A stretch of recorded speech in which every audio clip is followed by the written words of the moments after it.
responsible for what we're seeing. And so we're collecting biological evidence, we're collecting latent evidence, whether it's shoe prints or tire marks or anything like that. We're trying to collect that evidence. We're trying to correct, we do that through photographs, we do that through 3D mapping to be able to map the scene. We identify and we mark evidence, and then we collect that evidence. And then we look for any evidence that we think may be helpful. And once that is done, then we package all that evidence up and we send it off to forensics laboratories to be analyzed to see if it can help provide clues of what's happening. All of this takes an immense amount of time. The reason this is important to understand is because it's important that while this is such a tragic circumstance that we find ourselves in law enforcement, we believe we owe this to the surviving families to get this right. And so we're not willing to sacrifice speed for quality. We do testing for blood, we do latent print processing, any documentations for anything at the scene so that we can reconstruct that scene at a later date. If I could share just a few statistics of this particular crime scene. At this crime scene, we collected 103 pieces of individual evidence. We took approximately 4,000 photographs. We've conducted multiple 3D scans of the residence, and we have hundreds of hours used by technicians and investigators, including our forensics team and detectives from multiple agencies. We've processed over 1,000 total tips and conducted 150 interviews. I hope that you understand that gives a little bit of a perception of just how complex this case is. We have the utmost confidence in this investigation and that this investigation will be done right. We ask you and we ask the public to please remain patient as this investigation unfolds. And please rely on official sources of information. We really appreciate the media's assistance. We know you have a job to do. We know that you're professionals and you do it to the best of your ability. And we're thankful that you're here, because without you, we could not get the correct information to the community that could help us solve this. So I can't overemphasize how much I appreciate and we appreciate in law enforcement your willingness to do this. What you are doing matters. And it matters in what we are committed to doing, and that is the best way we can think of to honor these victims and their families is to conduct this investigation correctly. Finally, I'd like to share that I've been in regular contact with Idaho's Governor Brad Little throughout this investigation. Governor Little is making available up to $1 million for expenses related to this ongoing investigation. As you heard, the resources that are here in Moscow and throughout with this investigation, you can see that those expenses would add up quickly. Like all Idahoans, Governor Little is deeply saddened by the loss of these 4 bright and promising young lives. And he's making sure the state of Idaho provides all of the resources possible to ensure that the person or persons responsible for this are brought to justice. I'd now like to turn the time over to the University of Idaho President, Scott Green.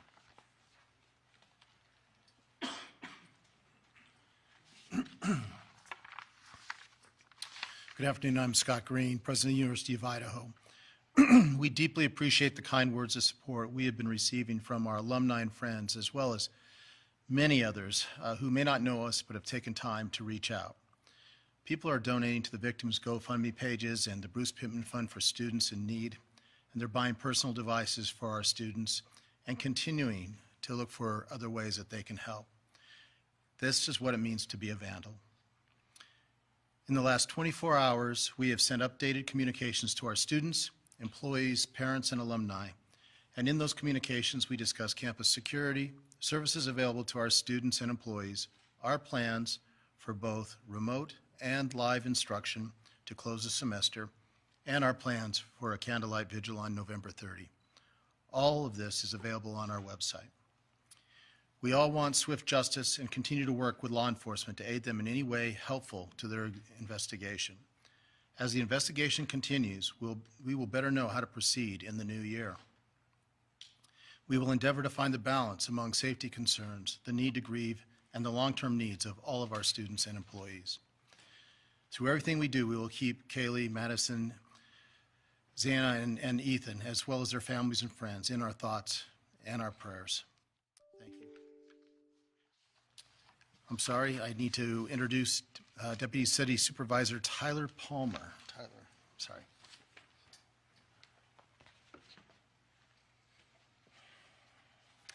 Good afternoon. My name is Tyler Palmer. I'm Deputy City Supervisor with the City of Moscow, and I'm here today on behalf of Mayor Arthur Betke, the Moscow City Council, and Moscow City Administration.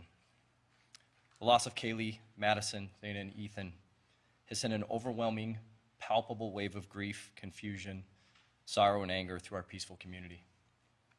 Mayor Betke, with the support of our City Council, has instructed staff to marshal all necessary resources for our law enforcement professionals as they diligently work to assure the safety of every member of this community and find the person or people responsible for this. The outpouring of support, kindness, and genuine empathy locally and even globally has been a humbling reminder that those who want to help far outnumber those who want to hurt. And we take some solace in that. To all of you who've reached out, sent letters and cards, provided food for those working around the clock on this investigation, and offered other resources, we thank you sincerely. These continued acts of charity and humanity remind us why we live in this tight-knit, caring community. The City of Moscow is committed to seeing this investigation through to a successful end and will continue to dedicate whatever resources are necessary for that effort. We are thankful for the immense support from the University of Idaho, Lake County, Governor Little and his office, the Idaho State Police, and the Federal Bureau of Investigation.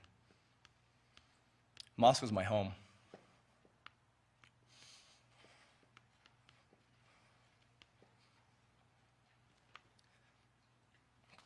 And I know we won't be defined by tragedy, but how we respond to it.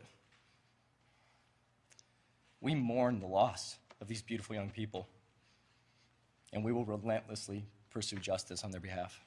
Thank you.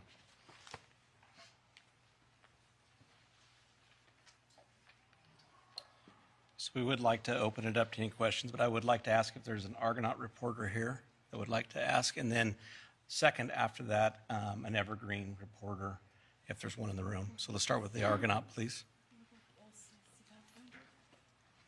I'm with the LCSC Pathfinder. James Torman Aldrich with the Argonaut. I have two questions, if that's all right. Firstly being what the police presence is going to look like after Thanksgiving break and how long that's going to last. So I'll go ahead and answer. The police presence is going to be very heavy after the break. We have Idaho State Patrol that will also still be in the area, and you'll see a high impact of patrol officers and troopers, as well as Lake County Sheriff's Department personnel in the area. And then secondly, will there be any possibility of the release of the 911 phone call, even in transcript form? Not at this time. That's part of our investigation.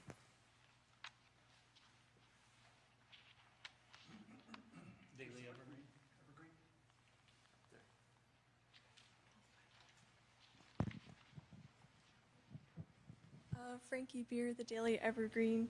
I guess the Moscow PD press release mentioned looking into hundreds of pieces of information about Kaylee's potential stalker. I was wondering what led you to believe she did have a stalker possibly, and why those pieces of information haven't come up with conclusive results. I'm actually going to let Captain Lanier answer this question, okay? Thank you, Chief. We obtained information through some of our interviews that Kaylee had made some comments about a stalker, so that's where that came from. We have followed up looking at specific time frames in specific areas of town. So far, we have not been able to corroborate it, but we're not done looking into that piece of information. Thank you.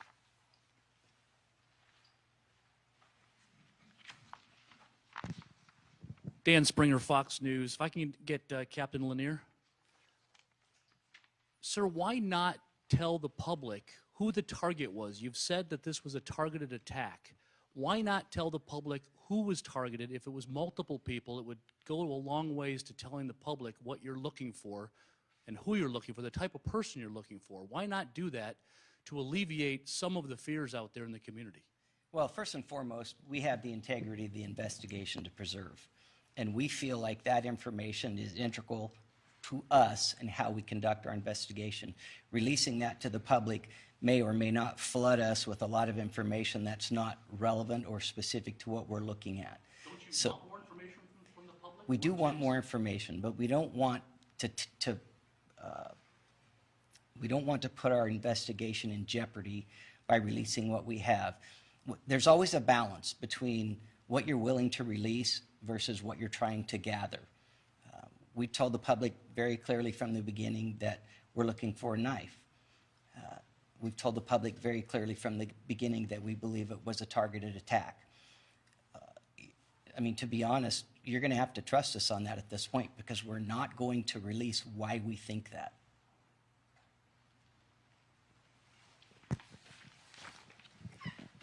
Lauren Patterson, Northwest Public Broadcasting. I see that the FBI set up a special web page just to collect digital information. I'm also curious if any of the investigators can speak to this. Curious if the Wi-Fi hotspot has been tapped at all. It's possible if the suspect had their phone on them, it may have pinged off the Wi-Fi in the residence. Has that been checked on at all? As I stated, our investigation is looking at every avenue of every piece of evidence that we can. The FBI has given us a website for any downloads of video or anything, so we ask people, if you have any of that, to send it to us, please.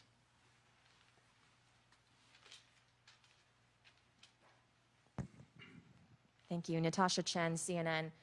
I have a couple of questions here. One, in many homicide cases, the first hours, the first days are so incredibly crucial.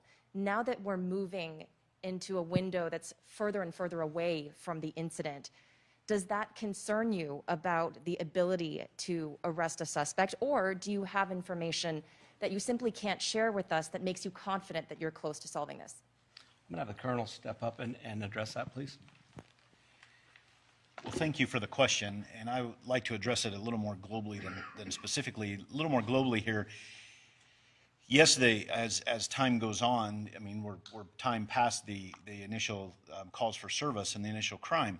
However, we also, as time goes on, are able to process the forensics evidence, any forensics evidence that we may have collected, and so that helps us. And we're also able to process the tips that continue to come in, which may help us.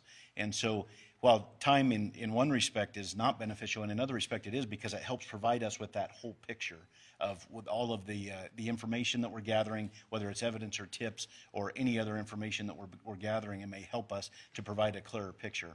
And so it may help answer those questions that we're seeking as well.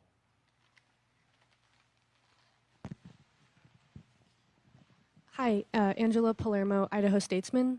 I was wondering if there's any evidence that suggests the attacker visited the first floor where the two surviving roommates were. That information will not be released at this time. It's part of our investigation, and as we stated earlier, there's many things that are involved in an investigation that we will release and things we won't.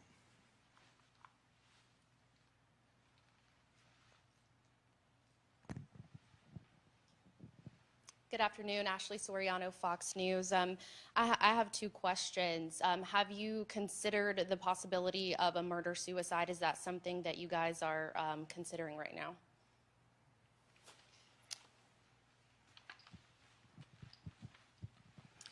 That question has been asked previously, not at a press conference. It's certainly something that we looked at in the early part of the investigation. It is not something that we're looking at this time. And I know some of the investigators' vehicles and police vehicles are coming in and out of the driveway. Do you think that potentially could disturb any tire marks or other evidence? Yeah, so the question has been asked about why did the crime scene tape expand, and that's not uncommon. When the first officers arrived, they tried to cordon off what they thought was important. We immediately expanded that when the investigators got there to process the scene. And logically, as this progresses, and you've seen this through our press releases, we have expanded it to several areas of the city and have in fact canvassed entire neighborhoods. So we try very, very hard to uncover every single bit of evidence possible in an area before we move on to the next area. So yes, we've looked at everything that we think we need to look at in and around the crime scene at this point. But do you believe the cars coming back and forth in the driveway, potentially like tire marks or foot marks that there could have been? Well, it's a gravel parking area, so it would be hard to say that.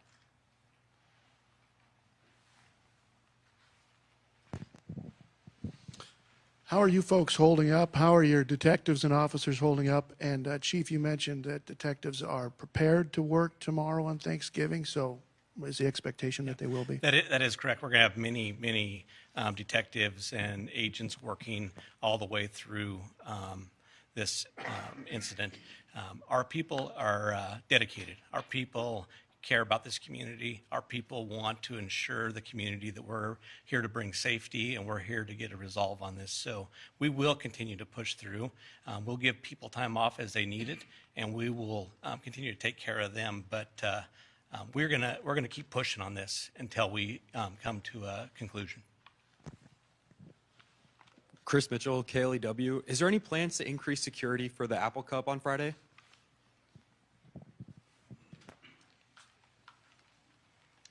I can't speak to what's going on in the state of Washington. I can only speak to what we're doing here on the campus of the University of Idaho in concert with President Green and his team. We are absolutely, with the Idaho State Police and the Moscow Police Department, we are 100% dedicated to making sure that this continues to be a safe place for students to do what students need to do.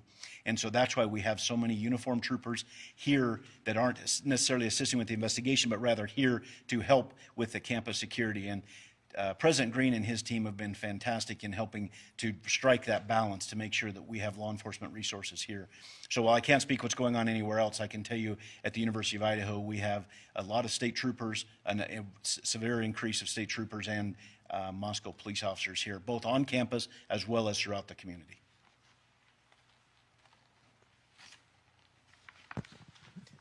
John Gabell, ABC News. Are investigators looking at any possible connection to an unsolved double stabbing in the Salem, Oregon area about a year and a half ago? Specifically, 2 people stabbed in their home in the middle of the night, long knife, no suspect at this point. One died, one survived. I think we're looking at every avenue, and we have other agencies reaching out to us with other cases and stuff that we are doing follow-up on, and we will continue to follow up on those. Are you aware of that case? I actually had a tip come in on that case, and I forwarded it to our tip line. Okay, one more question. Can you confirm the bodies have been released to the families or are being so released today? I believe they have been released to the family, and I know that I believe one of them has already had a funeral.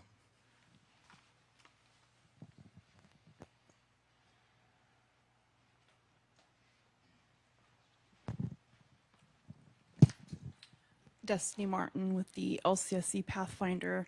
Can you lend any insights into the possibility that the murder weapon is linked to the ROTC program? And also you mentioned that the analysis unit is here. Will we be able to hear anything from them about a working profile they possibly have? And on that note, have you guys ruled out the possibility that the killer might be a female? So we look at every avenue. We're looking at every group of people. Like I said early in our first press conference, we're not going to let any stone go unturned. I believe, can you just clarify your second portion of that question? Oh, the BAU, sorry. Yes, I would like to know if the BAU has a working profile, because, you know, you look at victimology. Sure. Are you able to tell us who was killed first on the time of death so that we may understand, like, who was, if it was a targeted attack, it would make the most sense if they killed one of the roommates first and then maybe the other 2, you know, I'm not, sure. This is not speculation, I'm getting off topic. My question is are you guys looking at a working profile?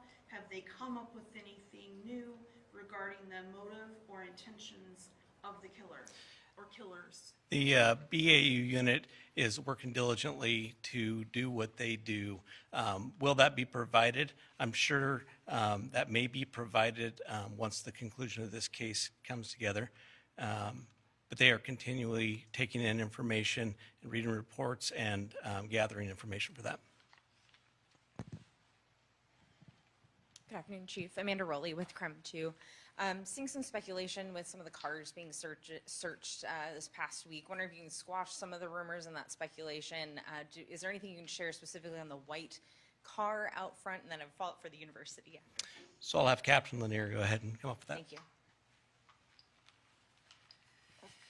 Well, we have looked at a lot of different vehicles. I'm assuming you're referring to the vehicles that were in the parking lot at the time? Yeah, so some of those vehicles belonged to the victims and some belonged to other people in the house. And so for us, that's part of the crime scene. As I mentioned earlier, the crime scene was expanded out through the parking lot. So we wanted to make sure that we looked at those prior to releasing the crime scene. It was part of the initial investigation that night. Thank you. And for the university, is there any additional information at this time that you can offer about the candlelight vigil, maybe what we can expect from that? And then any other information you can provide about that ask of the community to light the night on November 30th? Thank you for that. I'm going to turn this over to Blaine Eccles at this point. He's actually planning the whole event, so we appreciate it. Good afternoon. I'm Blaine Eccles, Dean of Students. The vigil is going to be hosted next Wednesday, November 30th at 5 p.m. We have it scheduled for the administration lawn at the moment. We're going to make a final determination on location early next week, just because we're waiting for the weather window to get closer, so we feel comfortable that that's where it will be located.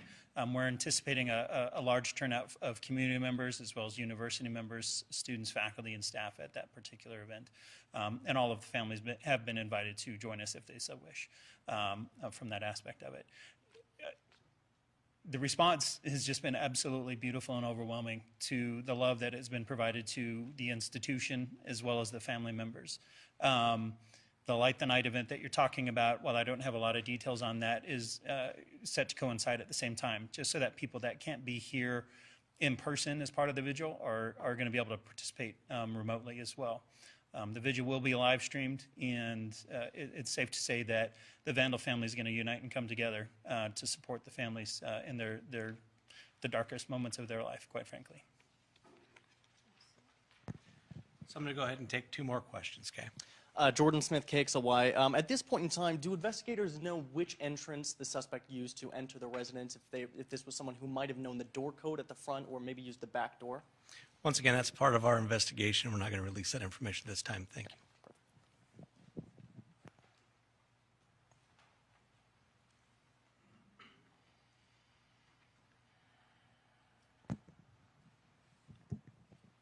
Noah Baltimore, News 8. You said this was a targeted event. You won't tell us why they were targeted. What should students do to prevent being targeted in the future?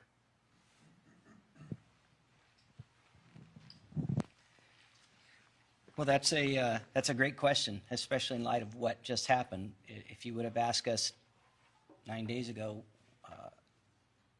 we would have had probably a different answer. Moscow's always been a very safe community. In light of this, and maybe we should always look at it this way, vigilance, always traveling in pairs, knowing where you're going, telling someone when you arrive, and just that kind of general awareness. Maybe we should, as a community, have always been doing that. You know, in some ways, this took our innocence. I would tell students that you need to stay with a friend. I know that the university staff is looking at different options to increase some of the safety on campus and providing certain options to students. So, yeah, going forward, there's a lot of things that maybe we wish we would have done before, but we need to start doing now. So I'm going to go ahead and close, but what we do want to let our community know that we do care. We do want to provide a safe environment. We will continue to work hard, and we'll continue to do everything we can. We want people to be vigilant. We want people to report anything suspicious to us and let us get there and handle it. But we are here to provide that safety. So I want to thank you today for coming, and I appreciate your questions.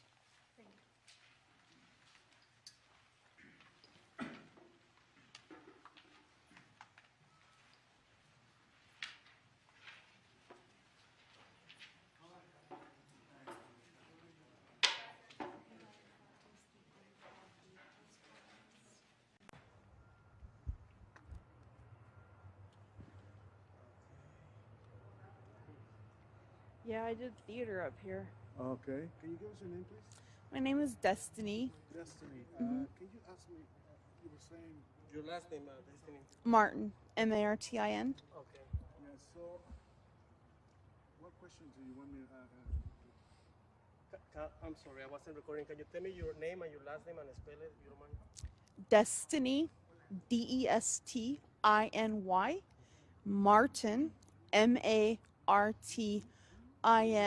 Martin. Okay. Martin, Martin. Okay.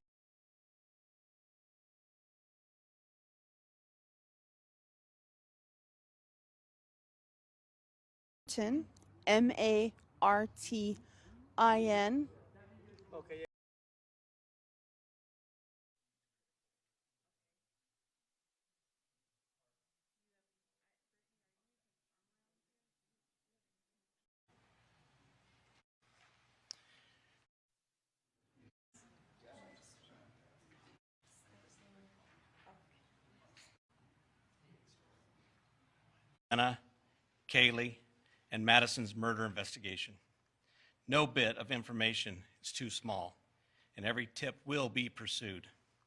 So far, this information has helped investigators build a picture of the areas of interest and the relationships these four had with each other and our community. We still believe there's more information to be gathered, which will continue creating a window through which we view this case. We all want to understand why this happened and what drove someone to do this. The families of those involved and our entire community deserve to know. We ask anyone with any information related to what happened with these four who are in our community, their interaction with others, and whether they expressed concern or commented about someone or something strange, to get that information to us. Even if you don't believe it is relevant, investigators will review and determine if and how your information builds the picture. Sometimes what a video or picture doesn't show is equally as important as what might be there. Information on how to submit tips and updates on the investigation can be found on the Moscow Police Department webpage. We continue moving forward to understand why this occurred in our community and seek answers to bring justice for the victims and their loved ones, because they deserve it. I personally want you to know we care, and we will continue to work hard to get these answers for these individuals. At this time, I'd like to introduce Captain Roger Lanier for an update on what we can currently share about this investigation.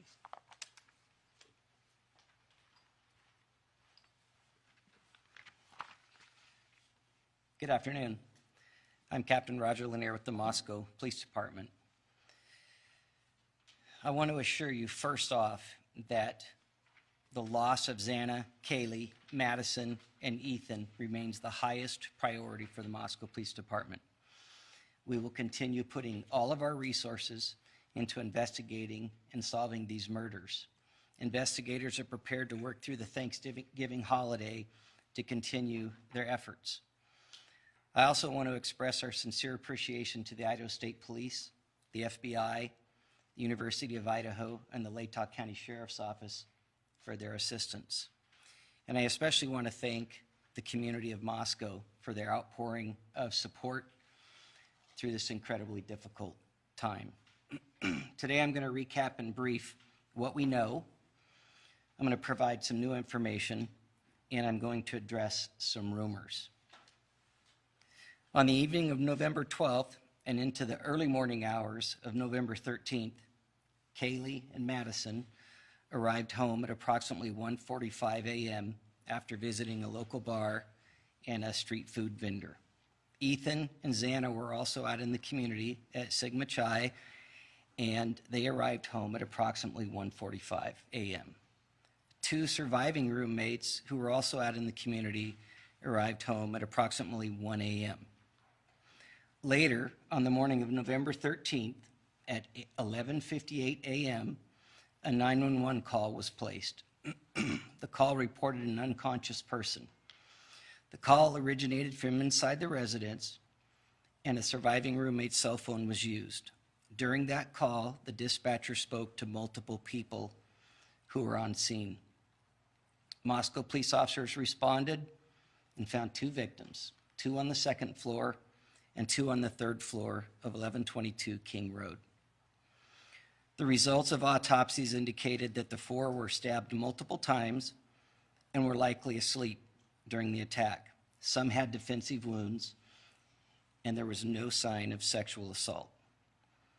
We do not believe the following individuals were involved: the 2 surviving roommates, the male seen in a grub truck video circulating on the internet, a private party who drove Kaylee and Madison home, any of the individuals who spoke to the dispatcher on the 911 call. We're also aware of a male whom Madison and Kaylee had called several times the morning of November 13th, and we do not suspect that individual. Detectives have canvassed the neighborhoods looking for evidence, physical evidence, video surveillance, and they've contacted numerous residents to see if anybody may have seen or heard anything. They continue requesting tips that can be sent to our tip line or called in to our tip line. The specific areas that we're interested in are detailed on maps on our city website and our Facebook page, but as stated earlier, generally south of Taylor Avenue to Palouse River Drive and the area west of US 95 over to the Arboretum. We have heard mention that Kaylee stated she may have had a stalker. Detectives have been looking into that, and to this point have been unable to corroborate the statement, although we continue to seek information and tips regarding that report. No suspects have been named or arrested, and we continue looking for what we believe to be a fixed blade knife used in the murders. We have not released the names of any of the subjects who spoke on the 911 call, and we have not released the call itself. Any online reports of the victims being tied and gagged are not accurate. Regarding the resources that we've put forth in this investigation, the Moscow Police Department has 4 detectives, 24 patrol officers, and 5 support staff dedicated to this investigation.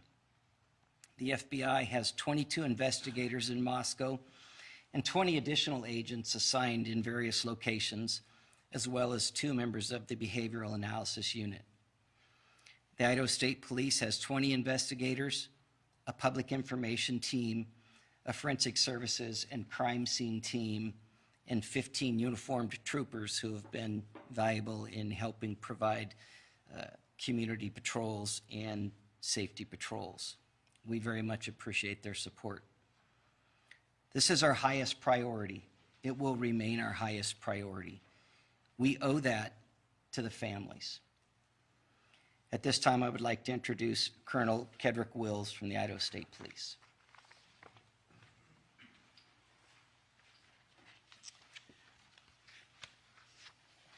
Thank you, Captain, and thank you for those that are in attendance today for your attendance. We really appreciate this.